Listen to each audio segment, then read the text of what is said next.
આપણું જે રાજકોટ શહેર છે એની અંદર ભક્તિનગર પોલીસ સ્ટેશન વિસ્તારમાં આજી નદીની પેરેલલ જે છે આખો જંગલેશ્વર વિસ્તાર આવેલો છે તેની અંદર આ ડિમોલેશનનું રાજકોટ મ્યુનિસિપલ કોર્પોરેશન દ્વારા આખો કાર્યક્રમનું આયોજન કરવામાં આવ્યું છે, જેની અંદર હાલની ધોરણે જે 2 દિવસ છે એટલે આજે અને કાલે એ જે પણ જગ્યાએ ડિમોલેશન કરવાનું છે એ બધાના ઘરે ઘરે જઈ અને એને સમજાવવાનું ચાલી રહ્યું છે. અને એની સાથે જે રાજકોટ મ્યુનિસિપલ કોર્પોરેશનની 7 ટીમો છે, 7 ઝોનમાં એમણે વહેંચી છે, એની સાથે સાથે અમારી પણ ટીમો કાર્યરત છે. એટલે પોલીસ, આરએમસી, ફાયર બ્રિગેડ અને મેડિકલ ટીમ એ સંયુક્તપણે મળીને અત્યારે કામ કરી રહ્યું છે.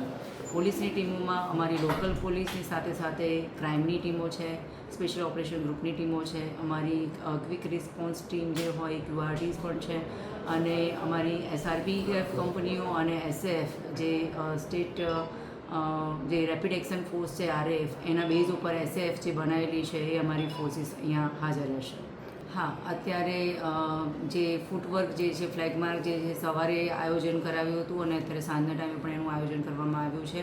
જે એમને કોઈ પણ તકલીફ હોય અને કોઈને પણ એવું ના લાગે કે ભાઈ કોઈને ઉશ્કેરણીજનક કોઈ એમને હેરાન ના કરે એના માટેનું આ આખું આયોજન છે.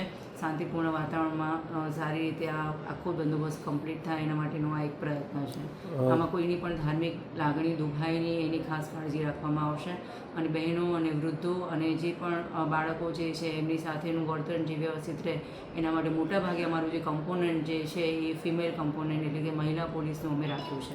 ગુજરાત સ્ટેટ તરફથી અમને અલગ અલગ ફોર્સિસ ફાળવવામાં આવી છે. એની અંદર સુરેન્દ્રનગર અને રાજકોટમાંથી પણ પોલીસ અમને મળી છે, ગ્રામ્ય વિસ્તારોમાંથી, અને એ સિવાય અધિકારી જે છે એ જુદા જુદા જિલ્લાઓમાંથી અમને. લોકોને અમારી ખાસ નમ્ર અપીલ એ છે કે જે પણ ડિમાર્કેશન થયેલા છે, ઘણા બધા વર્ષોથી જાણે છે કે આ TP95નો જે રોડ હતો એ રોડને પહોળા કરવાનું કામ છે, અને એક આજી નદી કિનારે જે બ્લોક છે એના પુનર્વસનના પ્રયત્નો પણ ભૂતકાળમાં થઈ ચૂકેલા છે. તો જે સ્વયંભૂ રીતે પોતાના ઘર ખાલી કરી રહ્યા છે કે તોડી રહ્યા છે એને તંત્ર મદદ કરી રહ્યું છે. અને એ સિવાય કોઈને બીજી મદદની પણ જરૂર હોય તો એ તરત જ અમને કહી શકે છે. અને બાકી ધાર્મિક ભાવના બધાની કોઈ પણ દુભાય નહીં. અહીંયા હિન્દુ અને જેના પણ ધાર્મિક સ્થાનો છે એમાં પણ ખાસ કાળજી રાખી અને આગળ કાર્યવાહી કરવાના છે.